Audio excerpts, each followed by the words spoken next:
এনে কি গুণ থকাটো দৰকাৰ যে আমি এজন প্ৰতিনিধিক ভোট দিব লাগে? সেই প্ৰতিনিধিজনৰ আচলতে কি গুণ থাকিব লাগিব যে কি কাৰণে আমি সেই প্ৰতিনিধিজনক ভোট দিম, তেওঁ কি কৰিব পাৰিব আমাৰ কাৰণে, আমাৰ নৱপ্ৰজন্মসকল উঠি অহা যুৱক যুৱতীসকলৰ বাবে, আমাৰ দুখীয়া শ্ৰেণীৰ বাবে সেই প্ৰতিনিধিজনে কি কৰিব পাৰিব?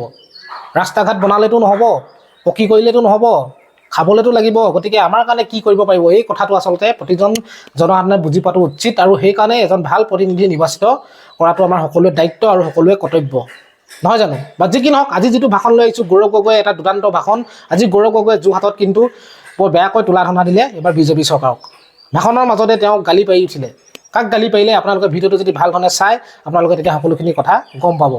গতিকে দেৰি নকৰি ভিডিঅ'টো চাওক, আৰু নতুনকৈ যদি কোনোবা মোৰ চেনেলটো লৈছে চেনেলটোত এটা লাইক আৰু চেনেলটো ছাবস্ক্ৰাইব কৰিবলৈ নাপাহৰিব। তেতিয়াহ'লে ভিডিঅ'টো চাওক, কিন্তু এটা কমেণ্ট নকৰাকৈ আপোনালোকে নাথাকিব। এই অঞ্চলৰ ৰাইজে যিদৰে মোৰ পিতৃ প্ৰয়াত মুখ্যমন্ত্ৰী তৰুণ গগৈদেৱক মৰম কৰিছিল, আশীৰ্বাদ প্ৰদান কৰিছিল, আজি তেওঁৰ ল'ৰা হিচাপে আপোনালোকৰ মাজত আহিছোঁ। আৰু এনেকুৱা এজন অনুভৱ হৈছে যে মই এটা বিশেষ সমষ্টিলৈ অহা নাই, মই নিজৰ ঘৰলৈ আহিছোঁ। এনেকুৱা এটা পৰিৱেশ মই পাইছোঁ যোৰহাটৰ ভিতৰত। মই যোৱা 10 বছৰ বলিয়াপুৰ লোকসভা সমষ্টিত দুবাৰকৈ সাংসদ আছিলোঁ। সেই সমষ্টিৰ পৰা আমাৰ প্ৰয়াত তৰুণ গগৈদেৱ বিভিন্ন সময়ত 1990 চনৰ পৰাই তাত সাংসদ আছে। কিন্তু সকলোৱে জানে যে এটা বিশেষ ৰাজনৈতিক বখৰেৰে এই প্ৰয়াত তৰুণ গগৈদেৱৰ কৰ্মভূমি কলিয়াবৰ লোকসভা সমষ্টি ৰাজনৈতিকভাৱে শেষ কৰা হ'ল। আৰু এতিয়া নিৰ্বাচনৰ পূৰ্বে মই আপোনালোকৰ মাজত আহিছোঁ তেখেতৰ ল'ৰা হিচাপে আপোনালোকৰ মৰম আৰু আশীৰ্বাদ বিচাৰিবলৈ।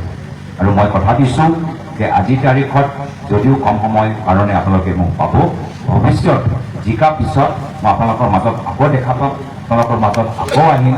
আমাৰ ওচৰত নামঘৰত আমি কি কৰিব পাৰোঁ আমি সেইখিনি কাম কৰিবলৈ আৰম্ভ কৰিম। ক'ত ভাওনা পাতিছে আমি ভাওনালৈ যাম, ক'ত আমাৰ যুৱকসকলে ক'ৰবাত খেল পাতিছে আমি তালৈ যাম।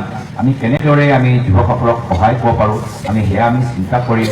আমাৰ যাতায়াতৰ ক'ত অসুবিধা, যদিও আজিৰ তাৰিখত ৰাজ্যত আমাৰ চৰকাৰ নাই, কিন্তু যাতায়াতত ক'ত অসুবিধা আমি প্ৰশাসনৰ জৰিয়তে কৰিবলৈ আমি চেষ্টা কৰিম।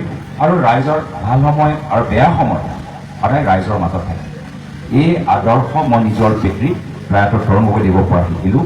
তেওঁ সদায় কৈছিল যে ৰাজনীতি হ'ল ৰাইজক সেৱা কৰা এটা মাধ্যম, আৰু লোকতন্ত্ৰৰ ভিতৰত ৰাইজেহে ৰজা হয়।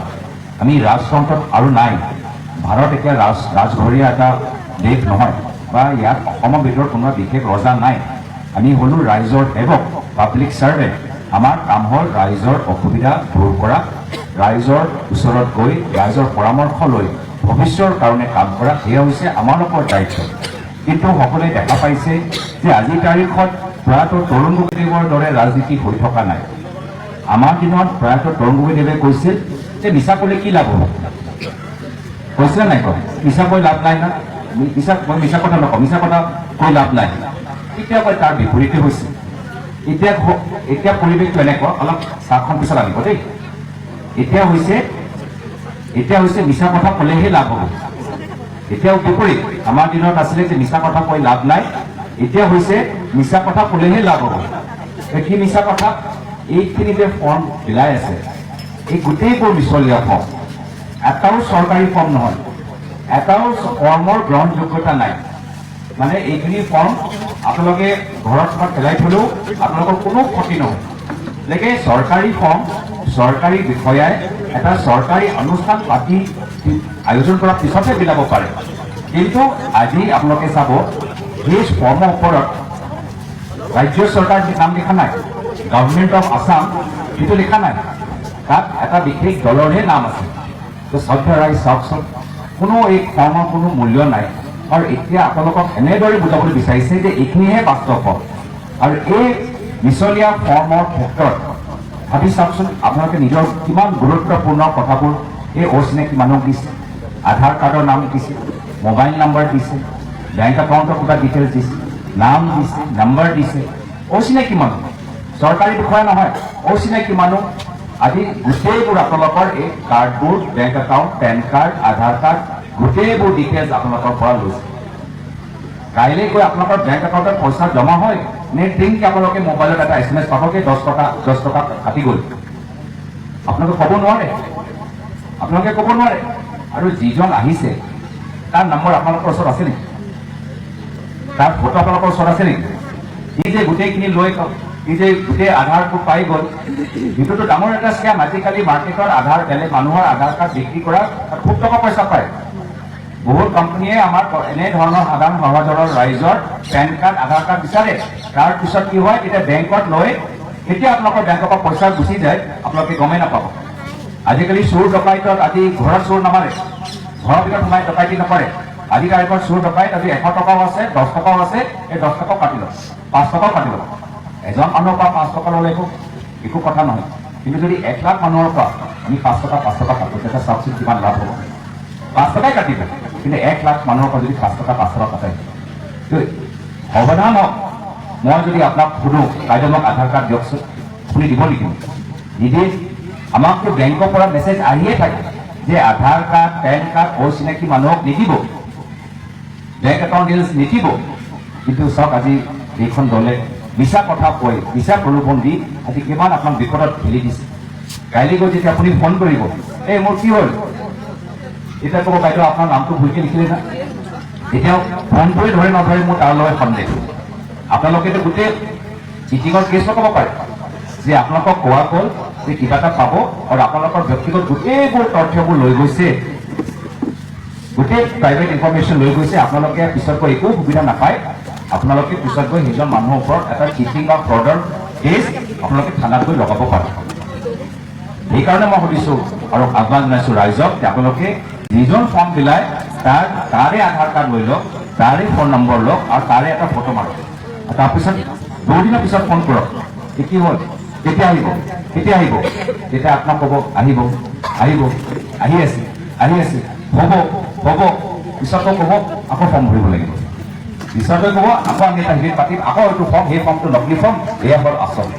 তো ফৰ্ম আপোনালোকে চহী কৰি আছে, কিবা এটা পাইছে, 15 লাখ টকা সোমালে, 15 লাখ টকা সোমোৱা নাই। এতিয়া আকৌ নতুন সপোন দেখাইছে লখপতিও নহয় কোনো, আজিৰ তাৰিখত লখপতিও কোনো হোৱা নাই। তো সেয়া হৈছে তেওঁলোকৰ ৰণকৌশল। মিছা কথা কৈ আজি তেওঁলোকে মানুহক ঠগিছে, আৰু মানুহৰ পৰা খুব এই জৰুৰী কথাবোৰ পেন কাৰ্ড, আধাৰ কাৰ্ড কথাখিনি ৰাজহুৱা কৰি পিছত গৈ কাৰোবাক এটা প্ৰাইভেট এজেঞ্চিক বিক্ৰী কৰি লাখ লাখ টকা ইয়াৰ পৰা কমাব পাৰে। ল'ৰা ছোৱালীক অলপ সোধকচোন, আপোনালোকৰ ল'ৰা ছোৱালী নিজেই ক'ব এই কি কৰিছা, কিয় দিলা। আজিকালি চাইবাৰ ক্ৰাইম ডাঙৰ ক্ৰাইম। সেইকাৰণে চাইবাৰ ক্ৰাইমৰ পৰা অলপ সাৱধান হৈ থাকক। আৰু খুব লজ্জাজনক কথা যে এখন ৰাজনৈতিক দল চৰকাৰত আছে, এনেকুৱা কামবোৰ কৰিবলৈ হৈছিলে। আজি তাৰ বিপৰীত আমাৰ প্ৰায়টো দলমুখী স্পষ্টবাদী, মিছা কথা কৈ লাভ নাই। আমি আইসকলক আমি মামনি আঁচনি, মাজনী আঁচনি, বাইদেউ আঁচনি, নবৌ আঁচনি, এইখিনি আমি কাম কৰিম।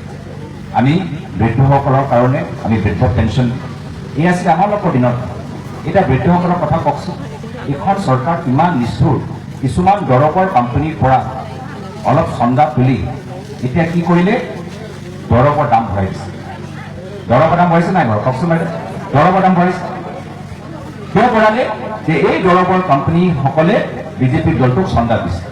মই কোৱা নাই, বাতৰিত ওলাইছে, বাতৰি কাকতত ওলাইছে যে এই দৰৱৰ কোম্পানীসকলে কোটি কোটি টকা বিজেপি দলটোক চন্দা দিলে, আৰু সেই চন্দা লোৱাৰ পিছত বিজেপি এই দলে তেওঁলোকক অনুমতি দিলে, আৰু তেওঁলোকে দৰৱৰ দাম বঢ়াই দিছে।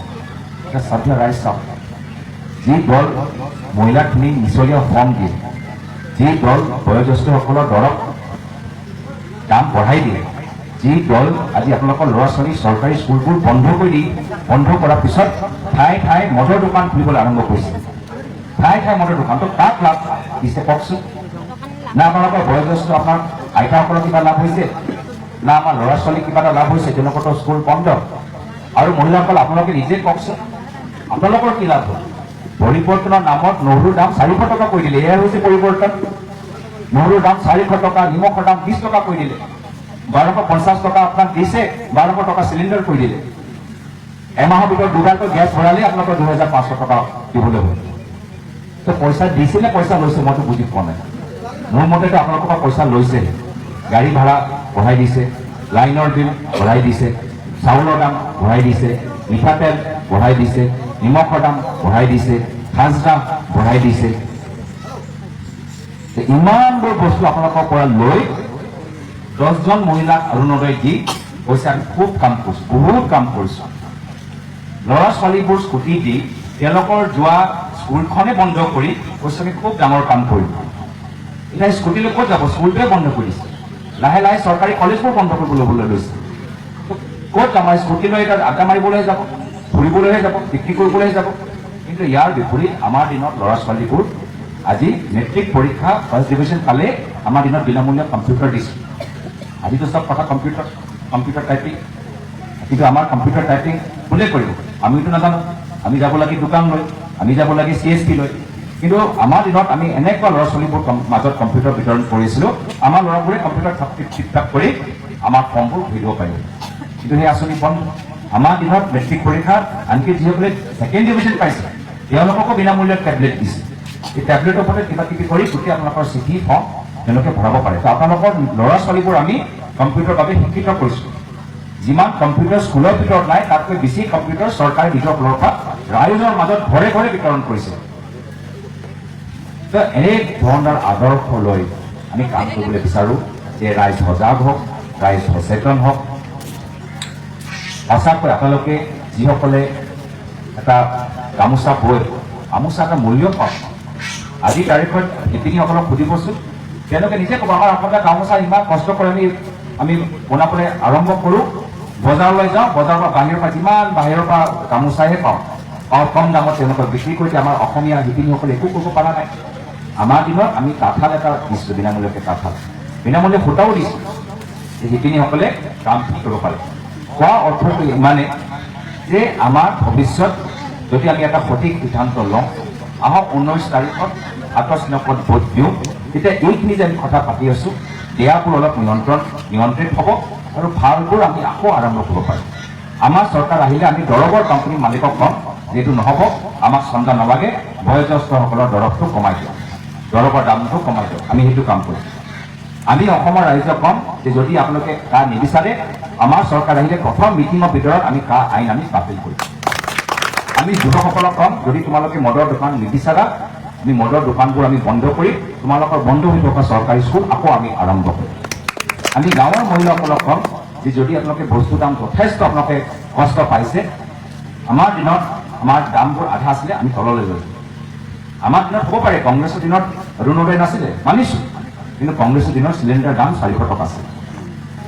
আমাৰ দিনত অৰুণোদয় 1250 টকা নাছিলে, কিন্তু মিঠাতেলৰ দাম 80 টকা আছিলে। আমাৰ দিনত অৰুণোদয় আঁচনি নাছিলে, কিন্তু আপোনালোকৰ মাহৰ ইলেক্ট্ৰিচিটি বিল 150 টকা 200 টকা আছিলে। আমাৰ দিনত অৰুণোদয় নাছিলে, কিন্তু আমাৰ দিনত চাউলৰ দাম 30 টকা আছিলে, ঘৰখন আপোনালোকে চলাব পাৰিছে। পেট্ৰলৰ দাম 50 টকা আছিলে, ভাবি চাওক, পেট্ৰলৰ দামে 50 টকা আছিলে আমাৰ দিনত। আপোনালোকে ভালদৰে চিন্তা কৰক। মই বিশেষ আৰু দীঘলীয়া ক'বলৈ নিবিচাৰোঁ। যিদৰে প্ৰয়াত ধৰ্মগুৰুদেৱে সদায় ৰাইজৰ মাজত সহজ সৰল হিচাপে থাকিলে, ময়ো সহজ সৰল হিচাপে থাকিবলৈ বিচাৰিছোঁ। অলপ বেয়াহে পাইছোঁ যে ইয়াত আমাৰ সময় কম, এই পকৰা আৰু পিঠাবোৰ আহিছে, ভালকৈ খাবলৈও এটা সময় নাই। আজি একদম মানে লৰালৰি খালী পেট ওলাইছোঁ, মানে খাওঁ আপোনাকে লাগিছে, মোকো লাগি আছে, কিন্তু কি কৰোঁ এতিয়া, ইয়াৰ পিছত আকৌ দৌৰি যাব লাগিব। সেইকাৰণে অলপো এটা মানে বাইক ল'বলৈও বা এটা পিচ ল'বলৈও মোৰ ওচৰত সময় নাই। আইসকল আশীৰ্বাদ কৰক, আকৌ যাতে মই আকৌ ইয়াত আহি আপোনালোকৰ একাপ চাহ খাই অলপ পিঠাবোৰ আপোনালোকৰ ঘৰৰ বনোৱা পিঠাবোৰ খাব পাৰোঁ। সেইখিনি কথা কৈ ইয়াতে নিজৰ সমুদ্ৰতা সামৰিছোঁ। ধন্যবাদ। জয় হিন্দ, জয় আইসকল।